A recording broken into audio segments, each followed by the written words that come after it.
Welcome to the Boschcast with James Boschman and Denise Young, where we talk about Manitoba real estate and everything else that's on our minds.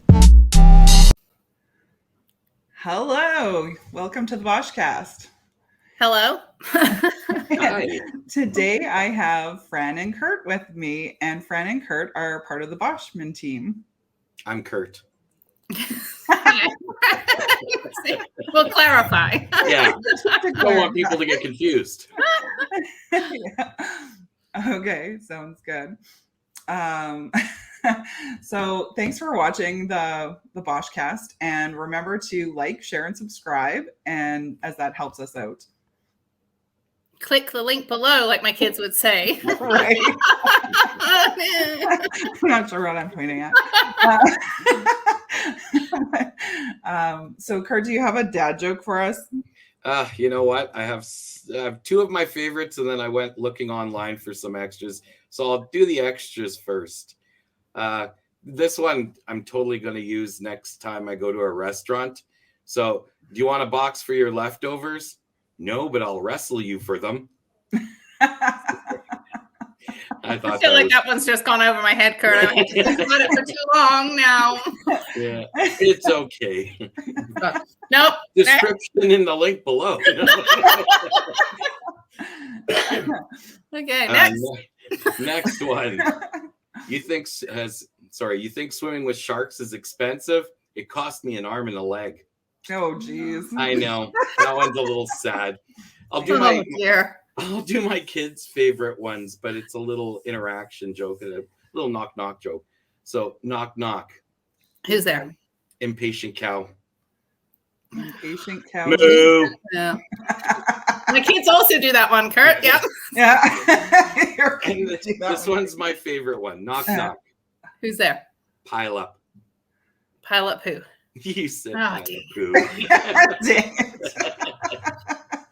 All right. That's all I got. Oh, no. Those were terrible. Thanks, Kurt. What I bring to the table, Fran. Oh, yeah. They were almost as good as the ones James tells. Okay, so I'm going to change the little ticker to be our Talk About It segment here. Ticker. Did it change? Yeah. What's going on in the market? So, what have you guys noticed?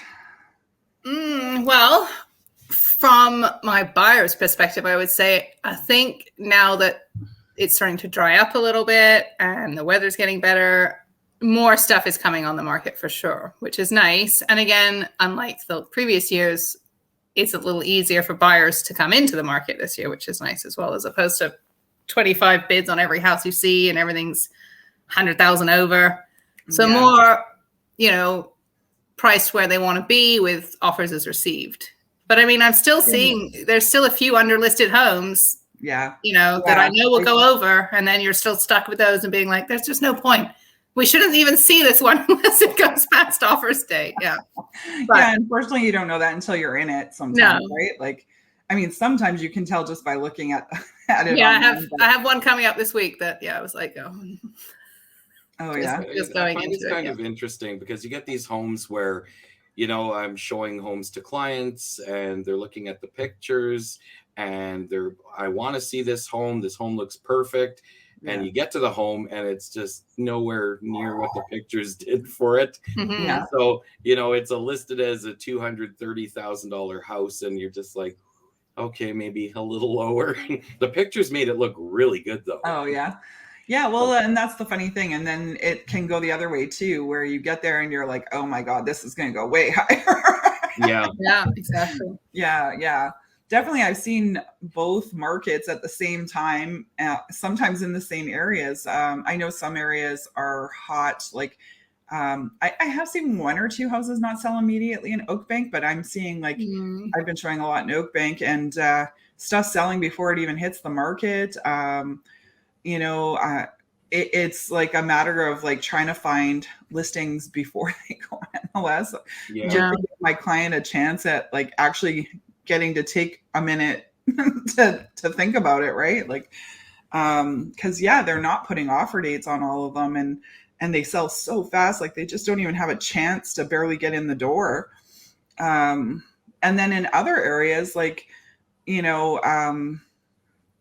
other areas, I'm like looking in like 63 listings for the entire year and only 8 have sold. Yeah, especially in that upper 500K mark, right? Like if you're looking at higher priced homes that, again, a couple of years ago, last year would have been flying off the market, in days. And now this year, they're sitting. Yeah. But I mean, it's probably not been helped by higher mortgage rates, which I think you said, Denise, are coming down though. Right? Yeah, they came down again. So a couple of my mortgage brokers try to keep me up to date, which is nice. I'd shout them out, but I don't want to forget anybody, so I'll just not then. Just mortgage brokers in general. Yeah, mortgage brokers in general. Several of them have texted me over the last week saying that their 5-year fixed is 4.34% right now. So like that's really nice, right? Like that's come down like 0.5% in the last like month, right? Yeah. So that's nice. It actually prompted me to think about maybe I should renew early. I know, mine's coming up too, and I'm like, now what do I do? Right. I'm like, do we think it'll come down a little bit more? Like I feel like they're pretty stable now. Yeah. And I feel like at the very most it might go down to 3.9. But that would be under 4, I think. Yeah, I just don't know if it's going to happen, right? Like it's just it seems a little not likely. I feel like, possibly by July, but on the other hand, maybe not, right? So it's like, maybe I should just bite the bullet and do it. But yeah, unfortunately, even us realtors can't decide. But I'd still rather be paying my mortgage than paying rent, because at least I'm still building equity. Exactly. Yeah. Exactly. So we're going to try something new for story time, which I'm like, all these new things today. I had to figure out how to do the format for 3 people. and now I have to figure out. So for story time, me and Fran were chatting a few days ago, and we decided that we didn't have like one story. We just had like a whole bunch of like little things that, are funny or gross or whatever from showings over a long time. And I mean, I know I have way more pictures than I put in these little slides, but I couldn't find them. Sometimes you don't want to take a picture of it. Sometimes you just want to leave. Like exactly. Sometimes we don't want to take a picture, or it's not easy to take a picture. Me and Kurt we saw a house in, I think it was January. And well, first of all, I do know we took pictures of ourselves thigh high in snow trying to get to the house. and then we it was really hard to take pictures to show like what our your perspective was of the shop, because in our eyes it looked very sus. And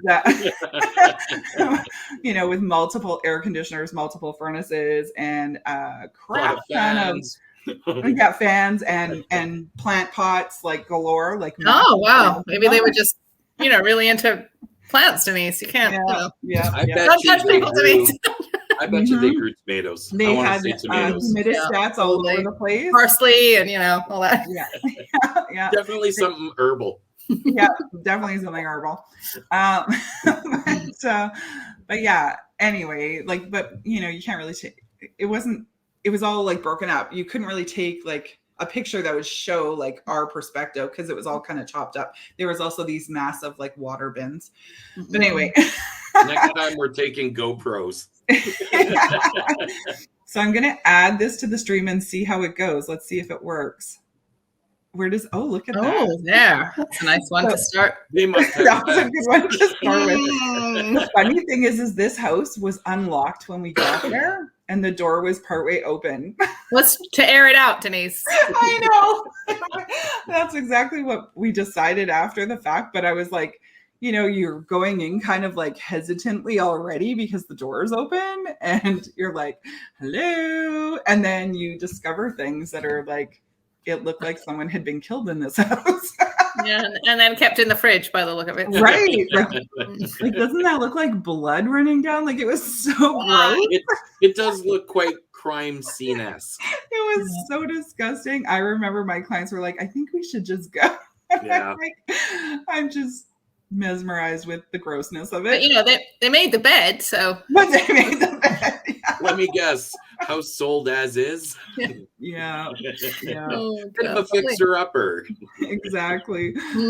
Yeah. Oh, God. Staring it right at me in the face. Right. My soul. You go to these normal houses and you're looking around, and then all of a sudden, like, I remember that green mask. Actually, when I turned to look at it, it was staring out. I was outside the room still where it was, and I could see it from outside the room, and I literally screamed. And the house with the little doll in the other one. That's just a bit creepy. I came up the stairs and around the corner to see that. And we had already seen a whole bunch of broken crosses in the basement of that house.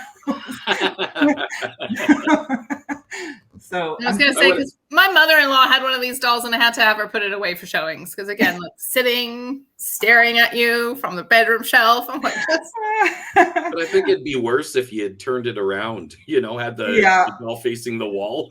Right.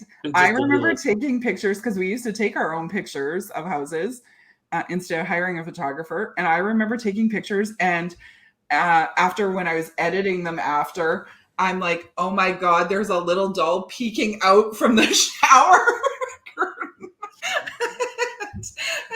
Like, no. I didn't notice it when I was taking the pictures, but when I'm like editing them on the bigger screen, I'm like, oh my gosh, I can't use that. I need to retake the bathroom picture. Could you get your doll out the bathroom, please? It looks so creepy when I open and when I close. Lovely. Yeah. And then I love the toilet next to the washer and dryer. Like, yeah, you know, it's convenient. The toilet in the middle of the laundry room is I've seen it so many times. Yeah, so many times. But it's just, you know, convenient because, you know, you could load the washer, fold your laundry on your lap. Yeah. Sure. That's awesome. Fran, this basement had no walls. Like, it was not finished at all. It was Just wide open to the entire basement. Wow. Even more convenient then, you know, good for airing out. Could chat with everyone. Yeah, Feel there was free to like explore a the couch and space. stuff set up, and a workout area set up, but no walls. I'm just like, okay. But I mean, I guess, you know, every house needs a second toilet. I say that all the time. I mean, yeah, it's as good as outside, I guess, at that point.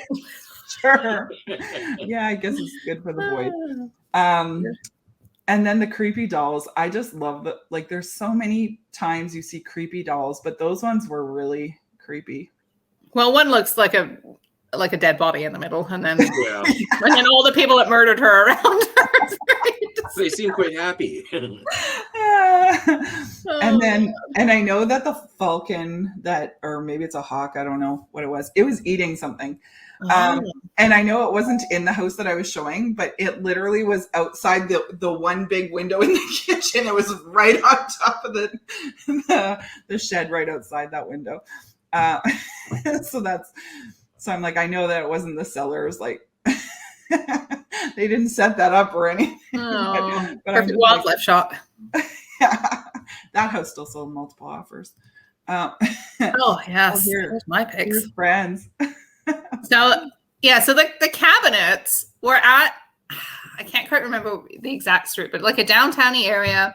Yeah. These new sort of cube-like industrial condo kind of things, you know, like very, very odd, like sort of trailer type thing. But these were new. Like, someone had gone in and installed them. I mean, I'm 5'5". Yeah. And that is fully stretched. Like, yeah. So they're like over 6 feet high at the bottom. Yeah. I mean, I know, you know, they're like, I really want full height cabinets, but that doesn't mean you start from the ceiling and come down. That's not how you install. What a waste of tile. Look at all the backsplash they've done. Yeah, all that extra tile. Yeah, so that was, and these, actually, funny enough, are all the same client. Oh, really? The cabinets are from the first time they looked at houses. Yeah. And then the next load are from when they moved and looked at new houses. And the one in the middle is what we call the murder hole, because just in the middle of the basement floor. Yeah. And it was probably, I don't know, 4 foot down. Like I probably could have gotten inside it if I'd really That would have made an awesome picture. Yeah, just dug in, And then I think the other one's an asbestos covered water tank. Yeah. And then the other one just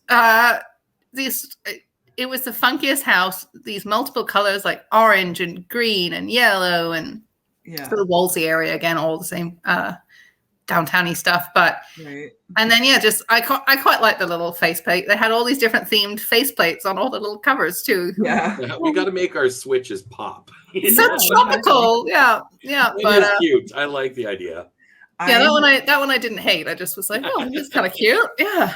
Yeah. Some of the ones I couldn't find pictures that I know I took were, I had shown a house on Talbot that still had the original kitchen, which I mean, I know lots do. That doesn't sound that exciting, but it was like the original appliances and everything from the 50s, maybe even the 40s. I don't know. They were gorgeous and they were immaculate. They were, I don't think they'd ever been used. Yeah. Long-term owners. My favorite house. Long-term owner.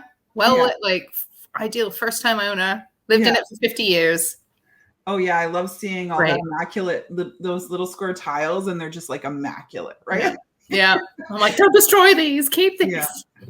Yeah. Another thing that the next slide is one thing that I loved seeing, and it was like I didn't realize. Oh, lady slipper. Yeah, lady slipper. So this was out past maybe Vivian, like Colony Road-ish area, and springtime. And I took this picture and I had put it on Facebook, and someone from the Orchid Association actually asked me to send in the location and everything because they keep track of them because they're becoming extinct. Yeah.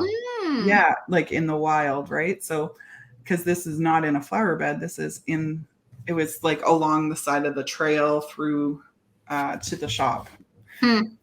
Yeah. So that was something really cool. And I mean, often, we do rural showings. So I probably have like other pictures of, I know I have tons of deer and 1 or 2 bears and sorry, Fran. And no, I'm fine I've seen close up, way too close now bears. I have that video when I came out the toilet at camping. Oh, right. That's great. So I'm fine now on the bears. So now you've seen one, so you're okay. Yeah. I've been on Canadian wildlife for a bit, I think. I was going to send you one, speaking of wildlife, of a house we just went to. I took my clients to yesterday. Yeah. Walked in, nice little bungalow.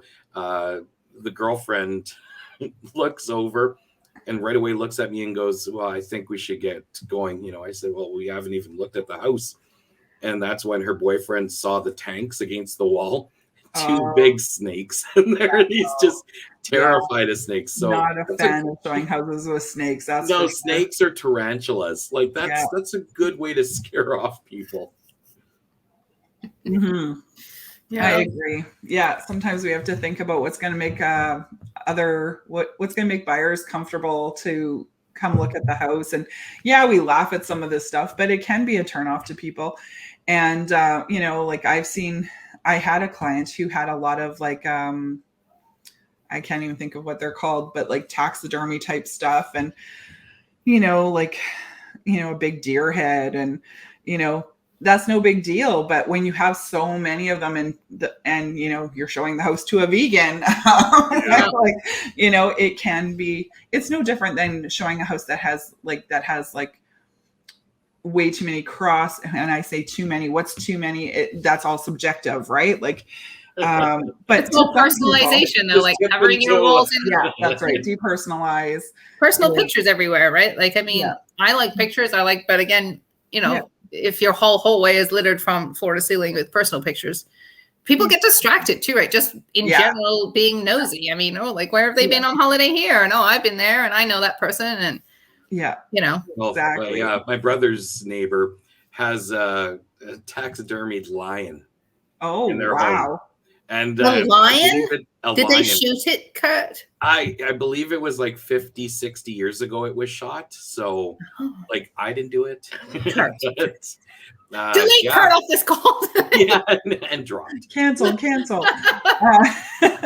Yeah, it's some things that people collect are pretty interesting, and it's visually, and it's like your sense of smell too. I remember the house you and I went to, Denise, where we opened that one closet and the person was either pickling or purposely growing garlic.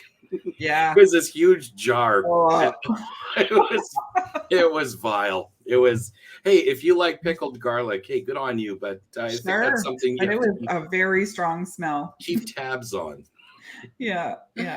And then as someone who has allergies, I always like to point out that having too many Glade plugins that, with 20% of the population having scent allergies, maybe tone her down. Just plug a diffuser in it. Right. And it masks some smells, but honestly, we can usually still smell the gross dog or the cigarettes, right? Like, yeah, it enhances them too. Right. Yeah. The flowery smell of wet dog you got there. I mean, I have dogs, so I'm sure my house has it too, right? But but you can't sell it in your own house, right? So it doesn't. No, I know. I remember when I was selling my house in Transcona before I moved out to Niverville, the day of showing starting, my mom had popped in and she's like, we had already removed like all our dog beds. Our dogs were older at the time, like probably already, like they were definitely all over 10, probably around 12 years old. So, they probably got it like an old dog smell already. It doesn't matter how much you bath them or whatever, right? Like once they're old, they always have like a smell. Yeah. Anyway, she's like, oh, I thought you would have done something about the dog smell. I'm like, gosh. Oh my God. Showing start today. It's too late. I'm like we just deep clean the entire house. How does it still smell? Open right? all the windows. Yeah, I don't even remember exactly what we did, but no. Yeah, I mean, at that point, what can you do, right? So like, I mean, I know my mom's also extra sensitive, so I'm like, I think I had someone else come in and smell those. As long as it wasn't Glenn, you'll be fine because he can't smell anything. No, probably not dog. You need someone like normal scent is what you do. Yeah. But yeah. Yeah, like, cleaning and smells, and decluttering, right? It's what we tell clients all the time. Like it has to smell neutral, it has to look neutral, and then we're good. Like, yeah, exactly. Yeah, that's the best way to show it for sure. Neutral. That way people can lived in, like none of us actually live. Like none of us actually live. Yeah. You want it to be able to be in a way that people can picture their own stuff in that space. And if there's too much stuff or too much personalization, then it's hard to picture your own stuff there. Exactly.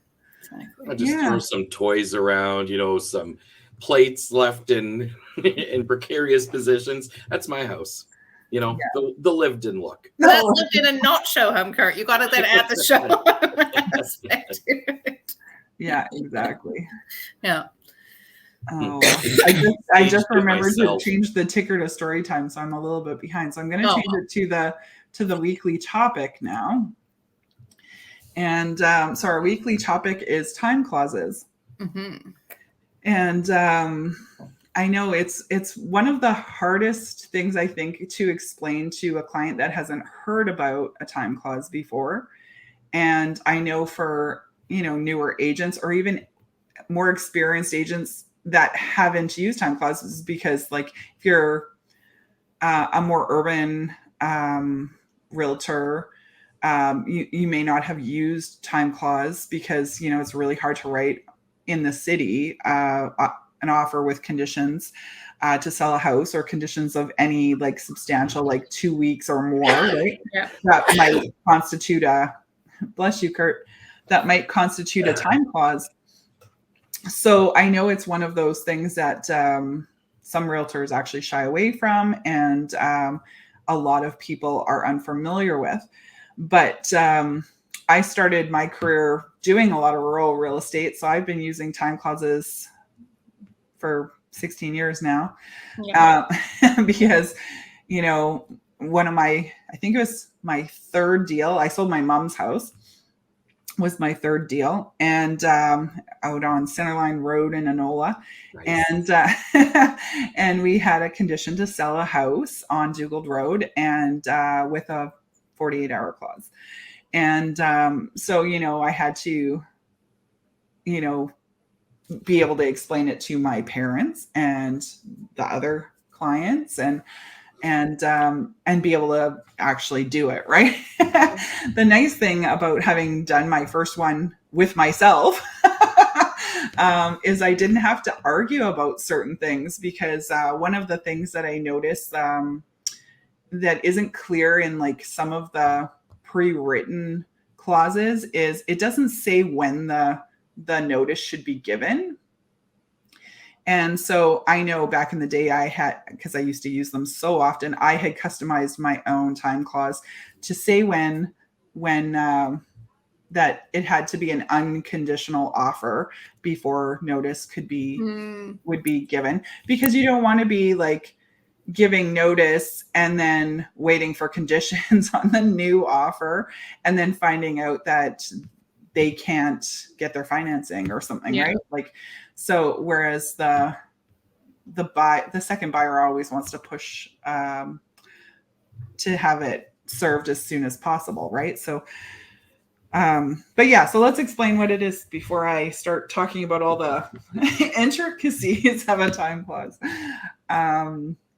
So a time clause that allows a seller to keep their house on the market and continue to try to sell it while you get your conditions met, you as the buyer.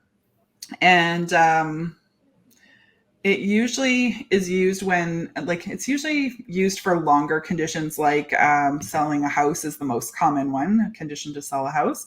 I've seen it also used for like conditions to do further due diligence with the RM. Like say, if I'm buying your 7-acre property and I want to see if I can subdivide it, and you know, the seller might want to do a 48-hour clause on there so that they can continue to sell it, because we don't know how long that's going to take. Right? Like you're dealing with the municipality now, right? So it's probably going to take more than 2 weeks to figure all that out. So it depends on, like, are you just calling to ask those questions, or are you actually trying to get the subdivision approved, right? Which is going to take a while. So basically it keeps the buyer motivated to get their house sold in a timely manner or to meet their conditions in a timely manner. And it allows the seller to continue to find another buyer without taking their house off the market for a long period of time, which loses momentum, and try to find another buyer. You know, like sometimes I find that, you know, I explain it to buyers, like the reason why a seller would want to do that, even if it looks like, you know, well, my house is in a really good spot, it's going to sell really fast, but that seller has no control over how much you're going to sell your house for, if you're going to use a realtor to sell it, how accommodating you're going to be with showings, and are you going to stage it? Are you going to declutter it? Is your house ready to be put on the market right now? They have no idea of that. So they can't just be blindly like, okay, yeah, we're going to give you all the time you need. Yeah. Let us know. Yeah. And meanwhile, like they still have things that they have to determine, where are they moving to next and stuff. So they can't be in limbo forever. So yeah, you put a time clause on there. And then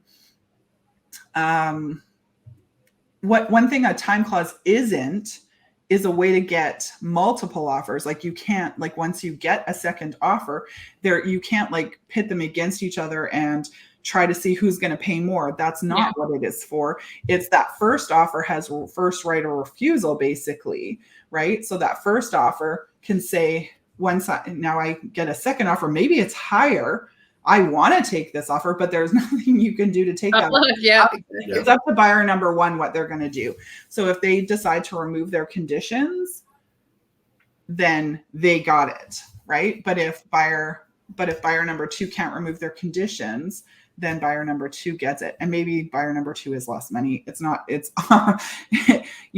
the odd time. I find sometimes buyer number 2 makes their offer higher because they think that they have to compete with buyer number 1. Yeah. But it's not a competition at this point.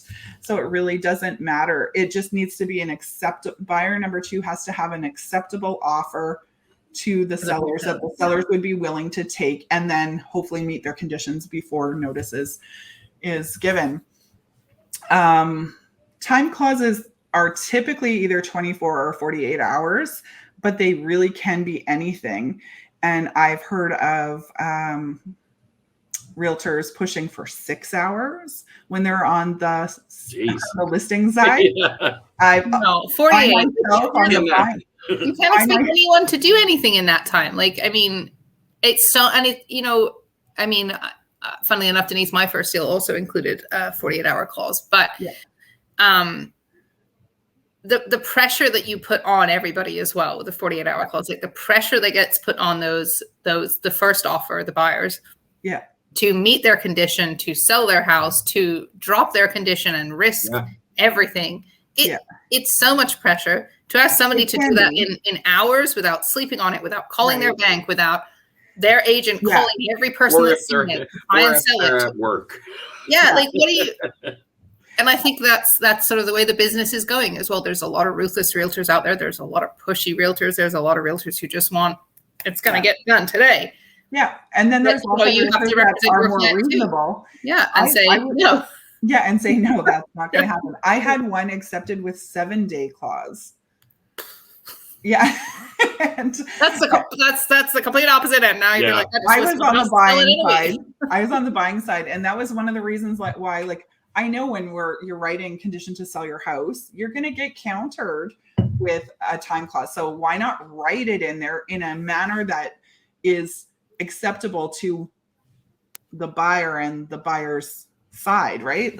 So I knew that it likely was going to take us a couple days to get his house on the market because they had been looking for a house in the country, but sometimes it can take a long time. It had taken us well over a year and then all of a sudden the right property pops up. So they, had their house ready, and then, you start living again for a year. Yeah. Right. So he actually had torn the basement apart and decided to refinish it and wasn't finished. So he was up for 36 hours finishing the basement. And she was upstairs decluttering and getting the upstairs ready for market. And we got it on the market by Monday, and we had, and meanwhile, there was a backup offer at this point, and we were given the 7 days notice. So we literally knew we only had the 7 days. At least you did a 7 day though, because imagine any less, right? And you would have been any less, we wouldn't have made it. We wouldn't have made it. And it took me 2 days to sell their house once I put it on the market. So we were in it for 4 or 5 days. I don't remember exactly, but I remember having a couple extra days. But that was had we not written that extra time, they wouldn't have gotten it, and they would have missed a really great house, right? Because it was a perfect place for them. And, and then there's, 48 it can be really tight, but I like to write in, especially when I'm the buyer's agent, I like to write exclusive of Sundays and statutory holidays, because those aren't days that you can call the bank and ask them questions. And that has also given me enough time to sell a house quickly. When we were given notice on a Friday, we got it on the market, did an open house on the Sunday, and had it sold by Monday. Yeah. But I find what's odd with 48-hour clauses is the kickback that you can sometimes get from realtors and their sellers. Yeah. And I struggle to understand their logic, because to me, if you can leave your house listed and showing, and you have an offer that's been accepted, that's acceptable to you as the sellers, you're in a better position than you were before I made my offer, when you were still showing your house, it was still listed.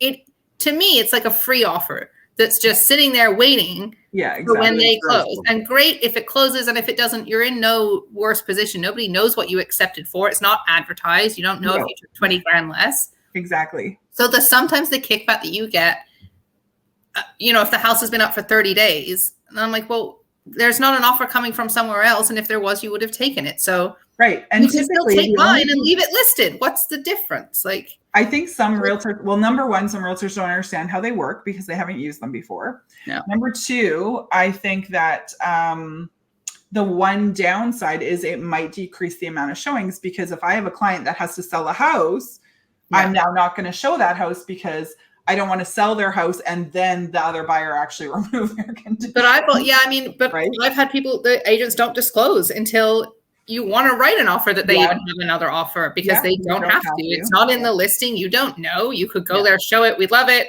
We're going to write an offer. Oh, it has a 48-hour clause on it. Right. But then at least the buyers are already invested and they already like the place. And you can get your buyer to, well, again, what's the difference? Let's make the offer. See what happens. If they have a house to sell, you don't want to. Well, if you've got another 48, if you've got you don't want to have another house with that has subject to sell a house. Because it can be like a little system, right? Where you've got one that needs to sell, and then the one down the line needs to sell, and you've got this like little, like tiered system of everybody's got to sell their house. Exactly. Yeah. But let me just see if I caught all the little, I think, okay. Yeah. I said, why would I want to put it in, as a buyer? Yep. I think I touched everything. Do you think I touched everything? Did you guys have any I think comments? The other thing is the market you're in can sort of determine whether you can do this, right? Because again, a couple of years ago during COVID, there's no way you could put a 48-hour clause on anything. No. It's just you best to list your house first, sell it, and then we've got 500 homes to look at. So I mean, we got to bid on 49 of them every week. But But if you're worried about because some people have specific needs, right? So if you're worried about, selling your house and then not being able to find something, it is a good way to work it. And where it works really excellently is buying a spec home from a builder. Yeah. Yeah. Long terms, long conditions, everything's long already, right? So they're not worried about selling. They know how these work. So they are really good at they'll typically put 48 hours is usually what I see from builders. And they don't care. They're happy to have an offer sitting there with a 48-hour clause on it. Yeah. And I mean, it's nice because you're not worried, and then you can usually take longer as well because there's always such a rush with, you really do have to be ready to list your house if you're going to put a 48-hour clause on like you said, Denise, it's otherwise it's this oh my gosh, right. You suddenly have to go and everything has to happen. But I mean, I had a 48-hour clause when I bought my own property. It is, you also have to do what makes you comfortable too, right? And I think, you're right, because if you're looking for something super specific, you can't always list your house first when, when you're like, I've seen one house all year that I would possibly move into. Well, then let's maybe not list your house first. Yeah, exactly. Not going anywhere after the fact, but exactly. If you want to move into a 3-bed, 2-bath house in anywhere in Winnipeg, well, I got 500 you could look at, so let's sell yours. And then what you're looking at, how much money how much money you can spend and everything. Yeah, it is nice. Both ways work great. I like the, obviously you can't use this if you're looking at houses in a popular area that is selling super fast. Like right now, you wouldn't be able to write condition to sell your house in Oakbank. No. You won't be able to buy a house in Oakbank. It's hard enough to buy. You need to be ready to put cash down. And even then, it's like I was supposed to show one at 5 the other day, and they sold it at 3:30 on the first day of showings. I'm like, okay, I have a cash buyer, and she can't even look at the house before it sells. Frustrating. So, I think we are on to giving flowers because I think we've exhausted that topic. Do you have anything to add, Kurt? I feel like I really added a lot to this conversation. You could have said, I know what 48 hours is. I know how long it takes. Well, it's funny because the first time Denise explained it to me, I was just like, I am not following you whatsoever. Can you dumb it down? So she dumbed it down, and I was still not quite there. Can you just that little extra bit? But once she explained it, it made sense. Like well, and that's like, because I get it, right? So sometimes it's good to explain it to someone who doesn't know, because it reminds me that, like, sometimes you're in your own head, right? Like, and I obviously wasn't explaining it very well. If I wasn't explaining it very well to you, then I'm obviously not explaining it very well to my buyers or my sellers. Right? I think I was just in over my head. It's like when I try and explain hockey to my kids, like, tell me, why is that offside? I can't. I've explained it every way I could possibly explain it. Okay. Yeah. Yeah, it is a hard one to explain. And it's one that I feel like most people have had to have experienced it to really know it well, right? Like, and I think starting in rural offices helped, because again, I saw a lot of it starting out in Oakbank when Oakbank wasn't popular like it is now, right? Like, I mean, it was sort of 12 years ago where the new developments were just starting, and you could, people were kind of like, what's Oakbank and where's Oakbank? And now everybody wants to be in Oakbank. But yeah, exactly. Exactly. I did have one other note about Chris Lang had recently sent out Chris Lang's a lawyer that we often deal with. Not explaining to you two that, but everyone else, that an email that about what constitute as what's delivered mean, because in the form that's used that Maria, the Manitoba Real Estate Association, has put together, it just says once that the 48 hours starts once notice has been delivered. It doesn't say delivered to who. It's very vague. And he said that we should likely modify it when we are writing that clause to say once it's delivered to the buyer's realtor, because it's too hard for the listing agent, obviously, to deliver notice to the actual buyer. They have no control over how long that's going to take. So if they give it to the buyer's realtor, they could take 2 days to give the notice to their buyer. Exactly. Right. So that's why notice starts when the buyer's realtor gets it, because now the buyer's realtor is actually going to tell the buyer right away. Well, then the onus is on them too, right? Yeah, exactly. It's on them. Yeah. So that was the other note I did have that for some reason I kept skipping over. And so we are on to giving flowers. So who wants to go first? Hey, Fran, your hair looks lovely today. Well, I guess I'll give her a shout out. Thanks, Kurt. Shout out to my hairdresser. She works at Georgia Peach Salon, which is on Marion. I did not grab the exact address, but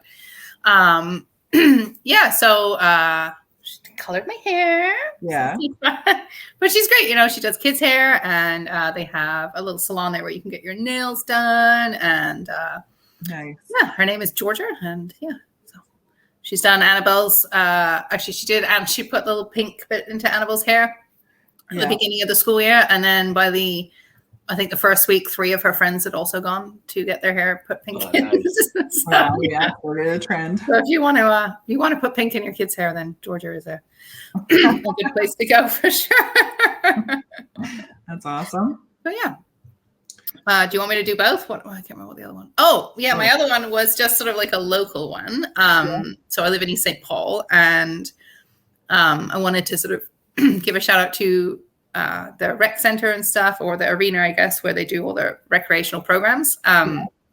So if you do live in the area, there's tons of very inexpensive recreational programs for kids and adults. Annabelle my youngest daughter is doing a kids Zumba right now.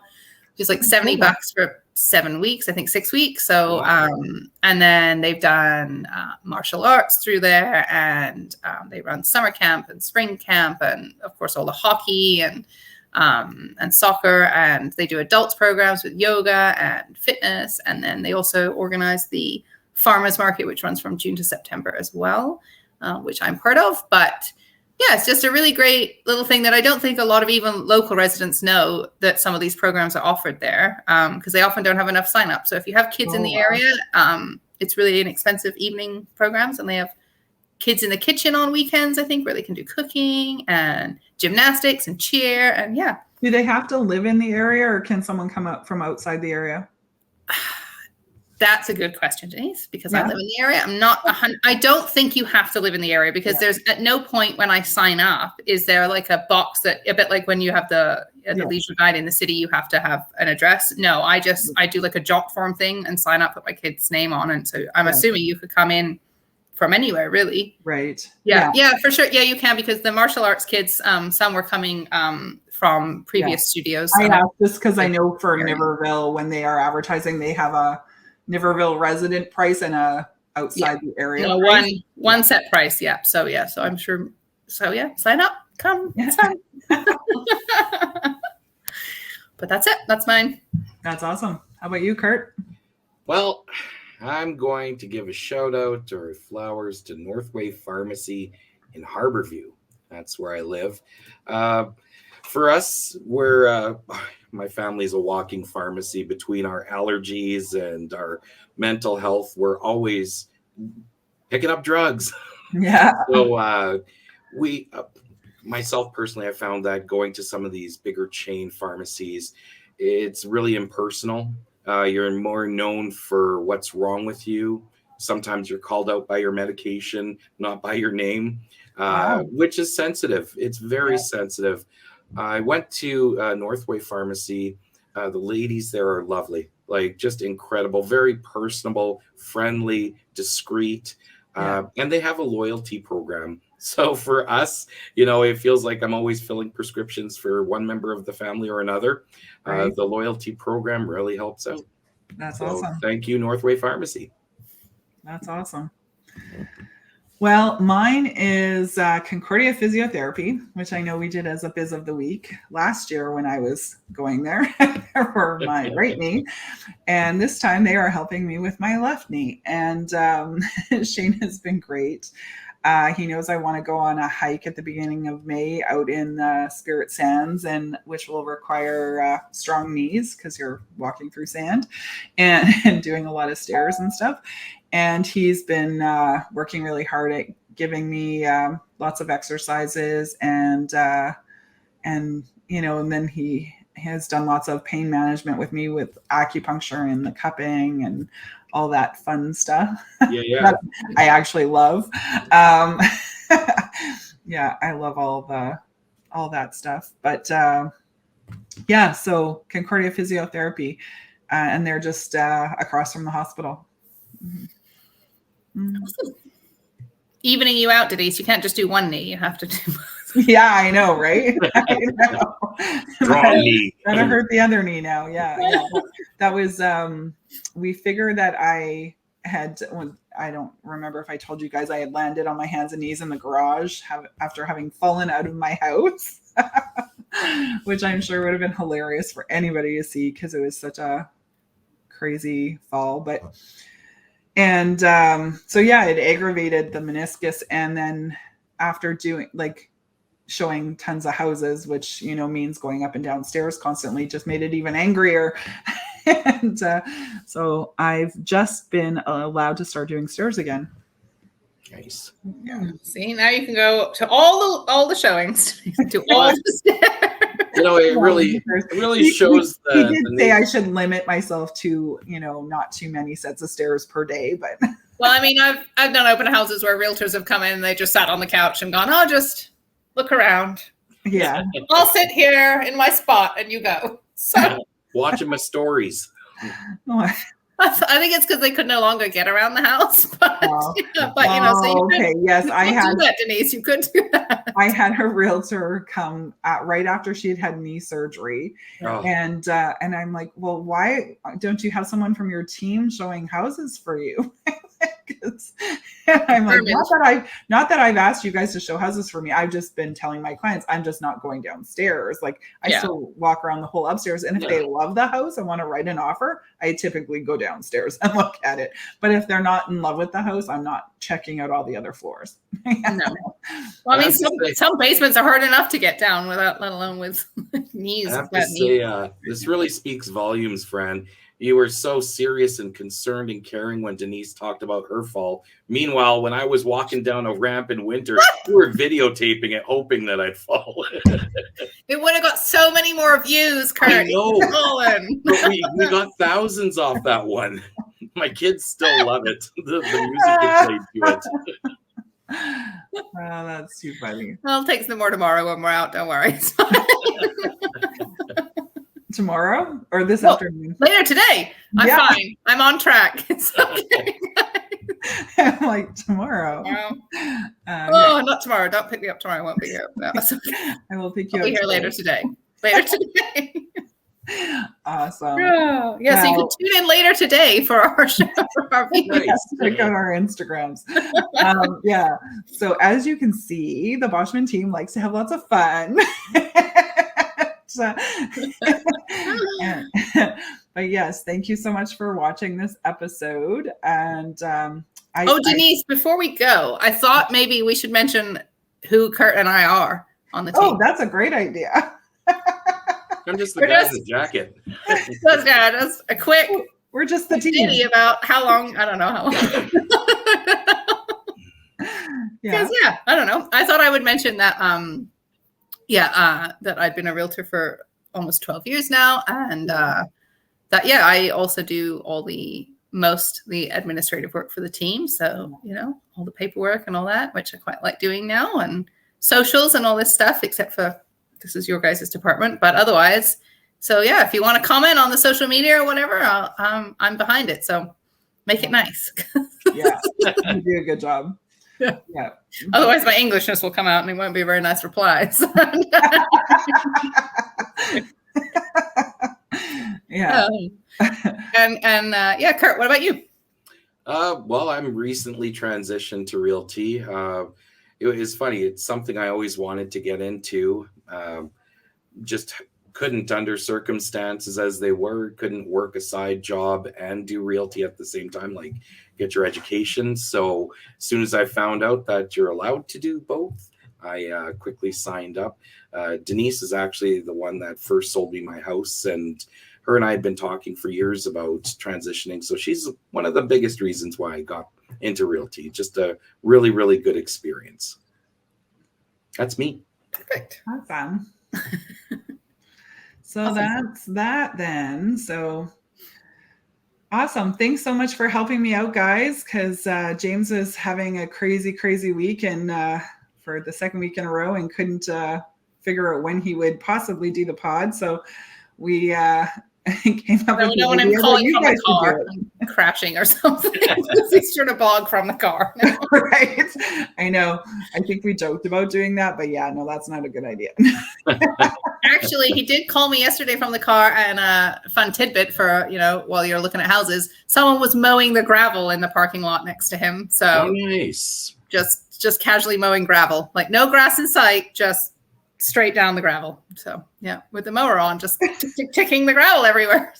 Great. Really gives it that freshly mown look you of gravel. Really need freshly mown gravel when you're showing a house, so it's really important. Makes it look more crisp. We could have added that to our pictures of things you've seen while you show up. Yeah. Right. Awesome. Good tidbit to finish on. All right, you guys. Thanks for having me. Thanks. We'll talk to you later. For helping. See you later. Take care. Bye. Bye.